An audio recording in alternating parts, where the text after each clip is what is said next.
The boardroom of Kang Investment Group was a vacuum of sound, 60 stories above the frantic pulse of Seoul. It smelled of ozone and expensive furniture, the scent of sterile power. Nael Kadim adjusted her cuffs, her fingers grazing the hidden weight of her digital recorder. She had spent 3 weeks dismantling Jiwon's public filings, expecting to find a man who breathed fire and spoke in threats. She expected a predator who would try to buy her silence before the first coffee was served. The heavy oak doors groaned open. Kang Jiwon didn't walk into the room. He drifted into it, a ghost in a bespoke charcoal suit.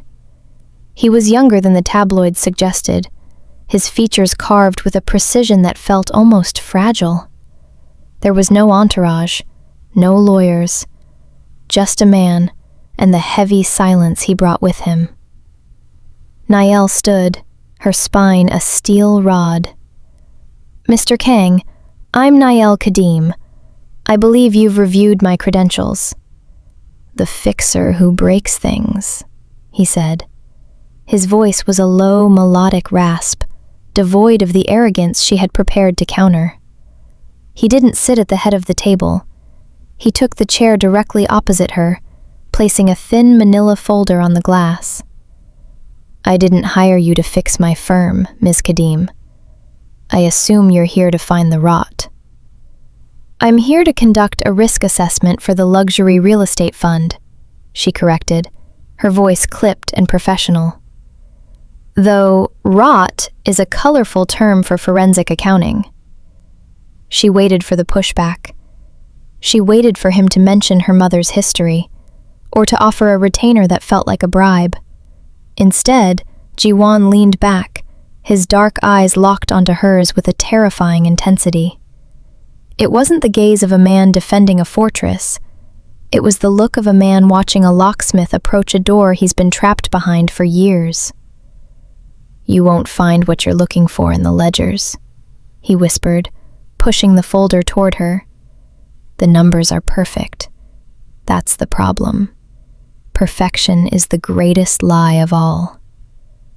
Nael felt a cold prickle at the base of her neck. She had built her career on outsmarting the powerful, but Jiwon wasn't playing the game. His hands were steady, yet there was a hollowness in his expression, a quiet, desperate plea hidden behind the mask of a CEO. "Why let me in?" she asked, her guard finally slipping an inch. "I have the power to collapse this entire structure within 48 hours. Jiwon tracked the movement of a single raindrop racing down the floor-to-ceiling window. A small, tired smile ghosted his lips. "Because, Ms. Kadim, I've been trying to burn this house down for a long time. I think you're the only one who knows how to handle the matches." The transition from the boardroom to the war room was seamless. Back in her private suite, surrounded by the blue light of 3 monitors, Nael Kadim was no longer a guest. She was a predator. The matches Jiwon had mentioned felt heavy in her mind, but she didn't trust a man who offered his own executioner the flame.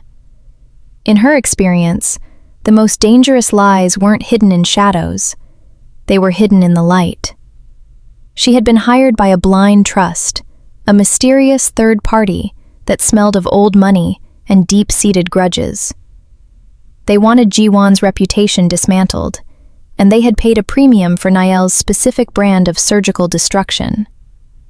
She began with the public face of Kang Investment Group, the philanthropy, the green energy initiatives, the impeccable ESG scores. It was a masterpiece of corporate virtue.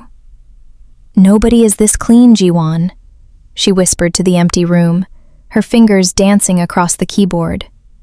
She ran a cross-referencing script through the firm's offshore subsidiaries. Most auditors looked for missing money, but Nael looked for symmetry. She found it in the Alpha Centauri real estate fund. The returns were consistent, almost rhythmic. Exactly 4.2% growth every quarter for 3 years. In a volatile global market, such consistency wasn't just impressive, It was impossible. It was the mathematical equivalent of a heartbeat that never skipped a beat, even during a sprint. As she dug deeper, the bloodhound in her caught a scent. The fund wasn't generating profit, it was absorbing it. It acted like a high-end sponge, soaking up capital from untraceable shell companies in Cyprus and squeezing it out into legitimate philanthropic ventures in Seoul. Ji-won wasn't just running an investment firm, he was running a prestige laundry. Yet, something felt wrong. Usually, when a CEO launders money, they skim off the top. They buy yachts and islands. But Ji-won's personal accounts were strangely stagnant. He lived in a penthouse he didn't own and drove a company car he didn't care for. He was a man presiding over a mountain of gold, yet he didn't seem to want a single coin. Nael leaned back, the blue light reflecting in her cold, observant eyes. She had been hired to find the dirt, but as she stared at the flawless data, she realized she wasn't looking at a crime. She was looking at a sacrifice. The reputation she had been sent to destroy was a gilded cage, and for some reason, Kang Ji-won was handing her the bolt cutters. She pulled up a photo of him from a recent gala, unsmiling, untouchable, surrounded by the elite. He looked like a king, but now she only saw a man holding his breath. She closed the file with a decisive click. The hunt was no longer about the money. It was about finding out why a man at the top of the world was so eager to fall. The 4.2% return was a ghost, but the second irregularity was a heartbeat. Nael found it buried in a dormant subledger for a defunct shipping lane, a recurring payment to a logistics company that didn't exist. It was a classic leak, a tiny puncture in the firm's hull that drained exactly $200,000 every fiscal month. It was the first smudge on Ji-won's pristine window, and Nael felt the familiar rush of the kill. She expected a panicked phone call or a legal block. Instead, she received a hand-delivered invitation on heavy cream cardstock. The restaurant was a minimalist enclave in Gangnam, a place where the elite paid for the privilege of not being seen. Ji-won was already there, seated at a low table near the back, a single glass of dark red wine untouched before him. He didn't rise, but the air shifted as she approached, a magnetic pull she tried to ignore. "You found the logistics leak," he said, skipping the pleasantries. He looked tired, the shadows under his eyes more pronounced than they had been in the boardroom. 24 hours ahead of my projection. You're efficient, Nael." "Efficiency is what your ghost client paid for," she replied, sitting across from him. She didn't open her menu. "That leak is a felony, Mr. Kang. It's embezzlement at best, racketeering at worst." "Is this the part where you tell me it was a clerical error?" Ji-won leaned forward, the candlelight catching the sharp line of his jaw. "No, it's the part where I tell you that you're losing your edge." He slid a small silver flash drive across the table. "You traced the money to the logistics shell, but you stopped there. You assumed I was the one receiving the funds." Nael's eyes narrowed. "I follow the trail of the person in charge." "Then you're following the wrong ghost," he said. "The money isn't leaving the firm to line my pockets. It's leaving to pay off a local union boss who has 3 of my warehouse managers at gunpoint. If you look at the 4th subledger, the one you dismissed as a tax write-off, you'll find the real irregularity. I didn't just leak that money. I doubled it to create a paper trail even a blind auditor could find. You missed the second half of the transaction." A cold realization settled in Nael's chest. He wasn't defending himself. He was coaching her. He was pointing out the flaws in her own hunt to ensure she didn't miss the kill shot. "Why?" she asked, her voice barely a whisper. "Why show me where I failed?" Ji-won finally took a sip of his wine, his gaze never leaving hers. "Because if you're going to destroy me, I need you to do it right. If you miss the heart, the monster just grows back stronger. Eat your dinner, Niall. We have a lot of rot to uncover. The dinner didn't end with a check. It ended with a walk through a private gallery Ji-won owned, a silent space filled with monochromatic art and the heavy weight of things left unsaid. As Niall moved past a canvas of fractured glass, she felt the shift in the air. The professional distance between them was eroding, replaced by a haunting familiarity. My mother died waiting for a man to keep a promise, Niall said, her voice cutting through the stillness like a blade. She didn't know why she was telling him. Perhaps it was the way he stood, shoulders square, yet carrying a burden that looked remarkably like her own. She believed that if she was loyal enough, she'd be protected. She ended up with nothing but debt, and a daughter who learned that the only person you can trust is the one you can leverage. Ji-won stopped before a sculpture of a bird with iron wings. And so you built a system. Laws, audits, cold logic. If you can map the world in spreadsheets, no one can surprise you. It's kept me alive, she countered. It's kept you alone, he corrected.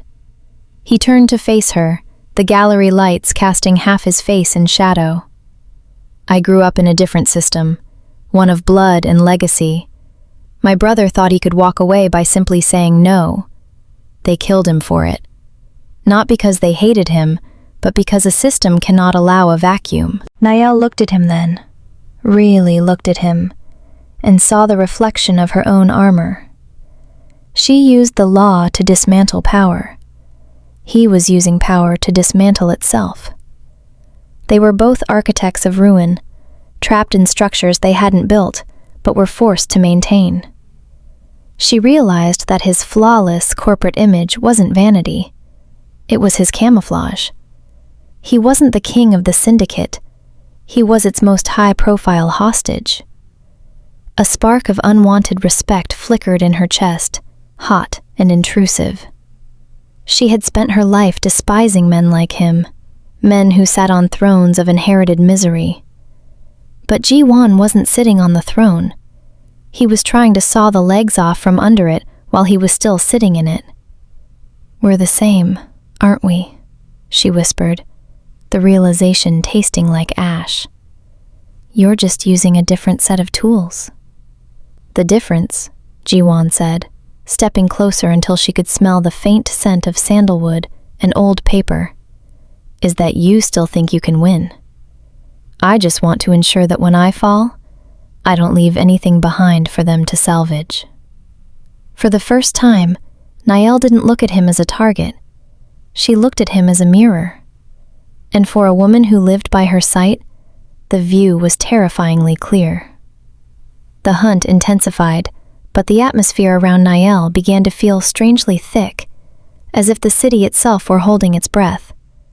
She was closing in on the old guard's secondary payroll, the dark pulse of the syndicate, and she expected the pushback to be violent.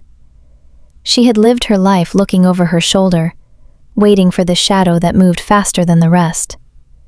On Tuesday, the shadow arrived. A black sedan had been tailing her for 3 blocks, its windows opaque and predatory. Niall's pulse spiked, her hand tightening around the strap of her laptop bag.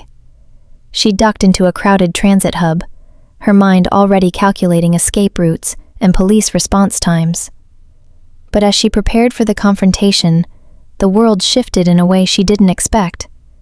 A black SUV, one of Ji-won's corporate vehicles, swerved sharply into the path of the sedan, causing a loud, jarring crunch of metal. It looked like a common traffic accident, a momentary lapse in judgment by a distracted driver. 2 men in suits stepped out of the SUV, blocking the sedan's path with the bureaucratic slowness of insurance exchanges. Then came the phone call. It wasn't from a threat, but from the municipal court. Ms. Kadim, this is the clerk's office. There's been a temporary injunction filed regarding your access to the Port Authority records. A procedural error in the filing. We're going to need you to stay in the secure lobby of the courthouse for the next 2 hours while we sort the paperwork." Niall frowned, her frustration masking her fear. "A procedural error? My filings are perfect." "I'm sure they are, ma'am, but the judge is being thorough." She spent those 2 hours pacing the marble floors of the courthouse, fuming at the legal delay that had stalled her momentum. She assumed it was Ji-won playing games, trying to buy himself another night of freedom by burying her in red tape. She cursed his name under her breath, imagining him laughing in his penthouse at her sudden impotence. She didn't see the silent cleanup happening 3 blocks away. She didn't see the men from the sedan being escorted into a private basement by Ji-won's personal security. She didn't see the text message Ji-won sent to his head of security. "Ensure she stays inside. If she sees the blood, she'll stop looking for the truth." When the injunction was magically lifted 2 hours later, the streets were empty and the sedan was gone. Niall stepped out into the cool evening air, convinced she had survived another day through sheer luck and a frustrating judicial system. She went back to her hotel, fueled by a fresh wave of spite for the man who was slowing her down, never realizing that the red tape was actually a shield, and the man she was trying to destroy had just spent a small fortune to keep her name off a tombstone.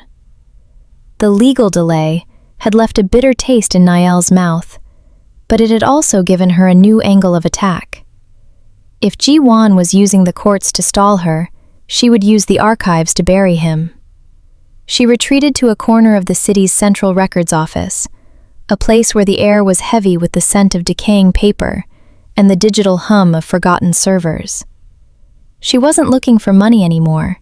She was looking for a ghost. The official record of Kang Jin-hyuk's death was a masterpiece of corporate fiction. A tragic hiking accident in the Bukhansan Mountains, a closed casket, a family in mourning. But Niall knew how to read the spaces between the lines. She pulled the raw emergency dispatch logs from that night, files that had been buried under layers of encryption that Ji-won, perhaps intentionally, had left vulnerable to a seeker of her caliber. The logs didn't describe a fall. They described a surgical extraction.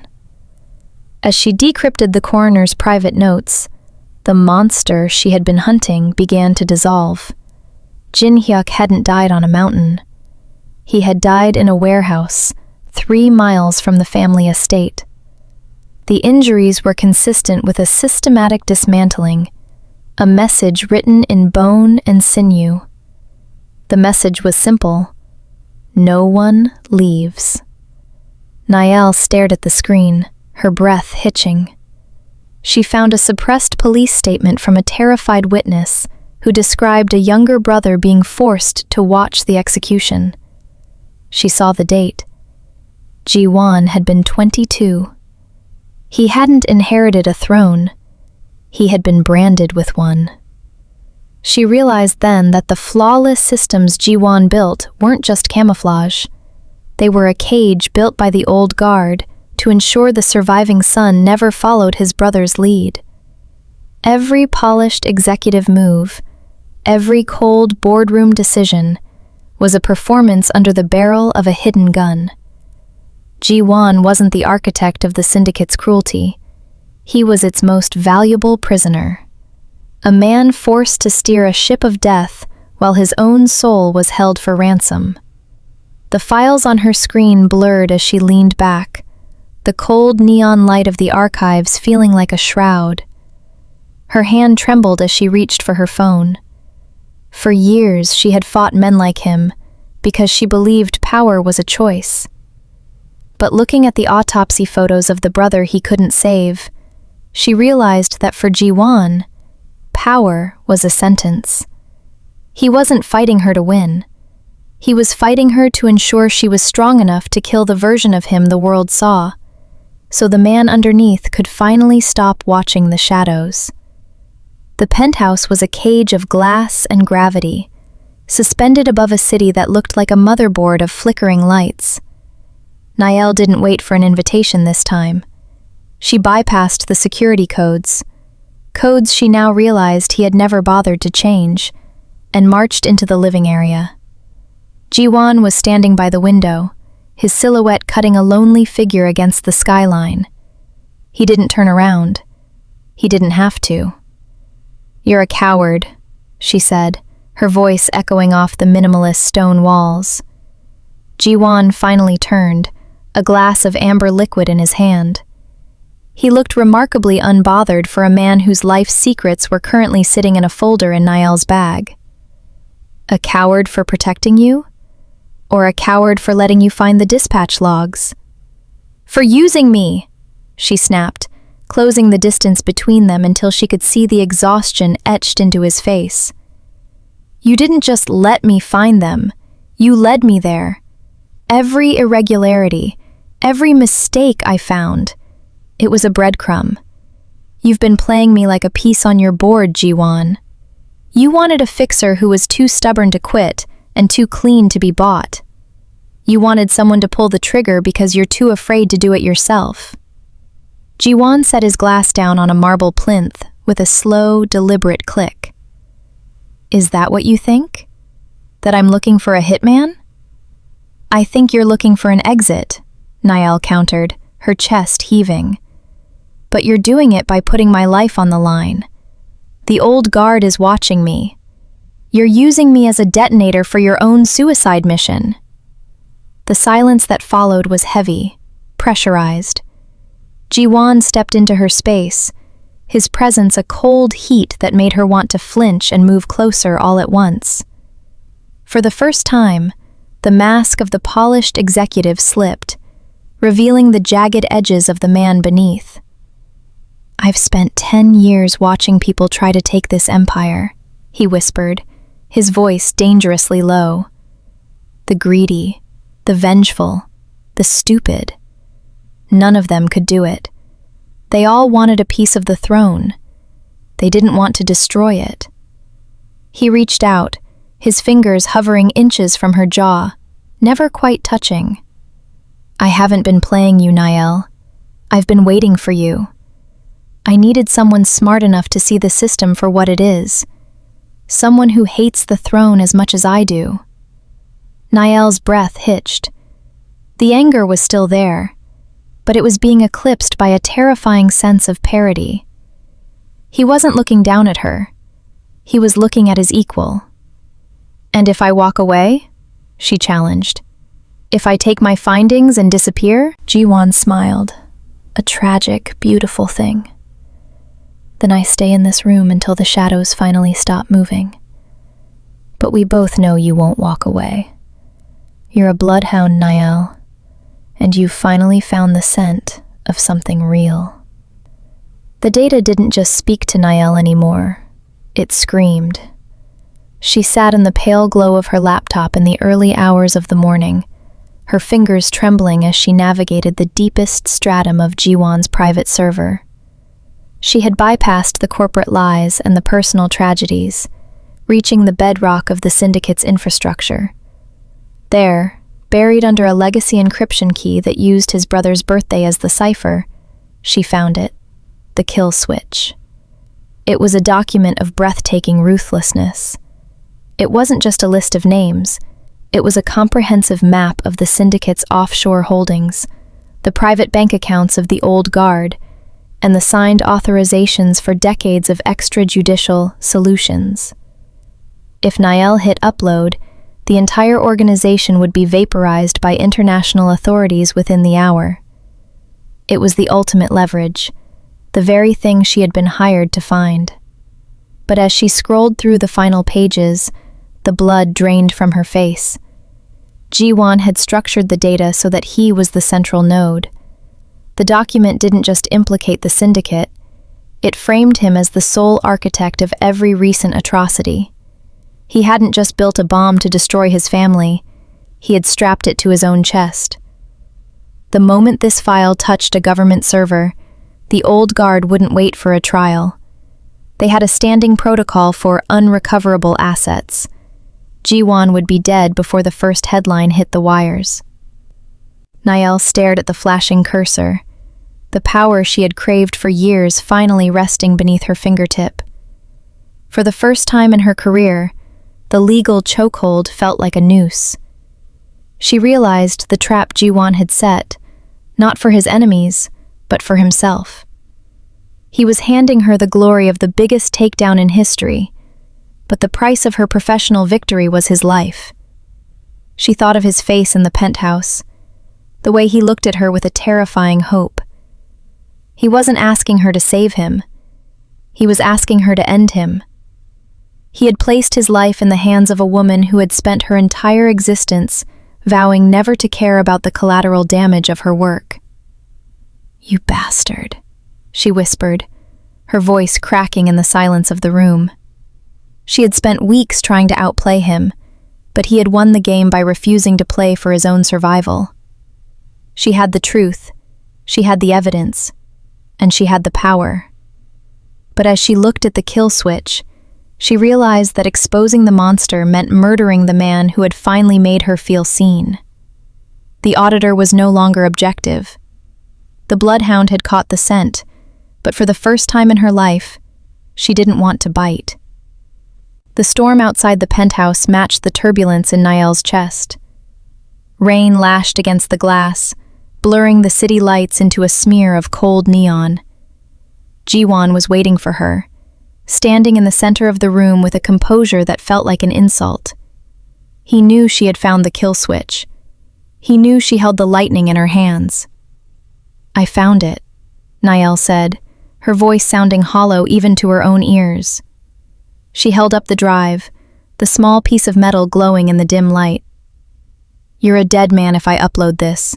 Not in years, not in months. Tonight. They'll have a hit team here before the first server finishes the handshake." Jiwon didn't move. "I know." "Why?"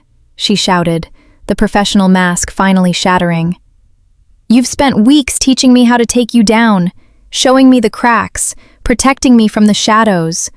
Why give it to me? Why not just do it yourself?" "Because if I do it, it's a suicide," Jiwon said, stepping into the light. His eyes were dark, fathomless pools of resignation. "If you do it, it's justice. I've lived my life as a pawn for a family that breathes rot. I wanted my ending to belong to someone who actually understands the cost of the truth." He reached into his breast pocket and pulled out a small, physical ledger, the final piece of the puzzle, a handwritten record of the old guard's personal wet work. He placed it on the table between them. "This is the last of it. The names, the dates, the locations. Without this, they might survive the audit. With it, there is no escape for any of us." He looked at her then, not as a CEO or a syndicate head, but as a man who was simply tired of carrying the weight of a throne. He didn't ask for mercy.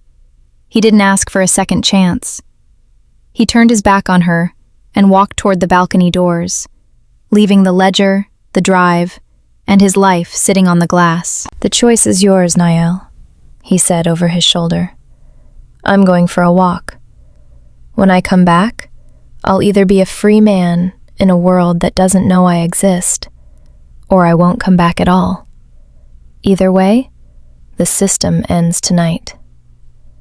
Niall watched him walk away, her hand hovering over the drive.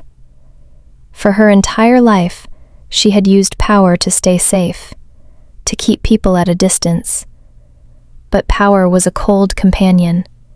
To save him, she would have to abandon the safety of her perfect report. She would have to risk her career, her reputation, and her life on the hope that he was exactly who she thought she was. In that silent room, the auditor finally gave in. She didn't give in to his charm or his wealth.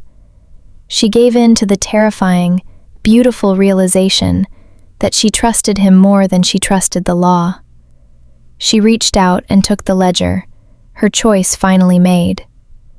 The digital world didn't burn with fire. It burned with zeros.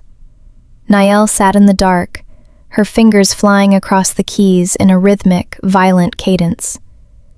She was no longer just an auditor. She was a ghost in the machine. Using the kill switch data, she initiated the Phoenix Protocol. She didn't send the files to the authorities, not all of them. Instead, she triggered a series of automated high-frequency trades and liquidations that acted like a virus. One by one, the syndicate's offshore accounts were drained, the funds diverted into thousands of untraceable global charities. She systematically dismantled the old guard's personal wealth, stripping their power at the root. By the time the sun began to bleed over the Seoul skyline, the violent sectors of the Kang Empire were bankrupt, their assets frozen in a legal labyrinth that would take decades to untangle. But as she worked, she performed a second, more delicate surgery. She scrubbed Ji-won's digital footprint, burying his name under layers of clerical errors and systemic failures. To the world, Kang Ji-won would be the CEO who disappeared into the wreckage of a collapsed firm, a victim of his own incompetence, or perhaps a casualty of the chaos. She hit the final keystroke, deleting the evidence that could have ended his life. She had lost the report she was hired to write. She was a failure as a fixer, and she had never felt more powerful. 6 months later, the air in Zurich was crisp, smelling of snow and expensive chocolate.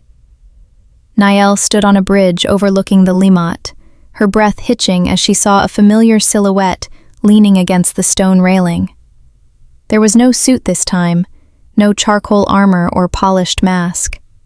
He wore a simple wool coat, his hair tousled by the wind. He turned as she approached, and for the first time, his eyes weren't shadowed by the weight of a throne. They were clear, reflecting the winter sun. "You're late," Ji-won said, his voice no longer a rasp of exhaustion, but a steady, grounding warmth. "I had to make sure the trail was cold," Niall replied, stopping inches from him. The city hummed around them, indifferent to the two architects of ruin who had traded their empires for a chance at a life. For the first time since they had met, there was no mahogany table between them, no glass barriers or legal folders. There was no leverage and no pride. Niall reached out, her hand sliding into his. She had spent her life fighting the powerful to avoid being owned, but as Ji-won's fingers laced through hers, she realized that she hadn't given in to him. She had given in to the possibility of a future where she didn't have to fight alone. "Where to now?" she asked. Ji-won looked out at the horizon, a man finally reborn from the ashes of his own name. "Anywhere the ledgers are empty, Niall. Anywhere the story hasn't been written yet." Together, they walked into the crowd, two ghosts finally finding their way home.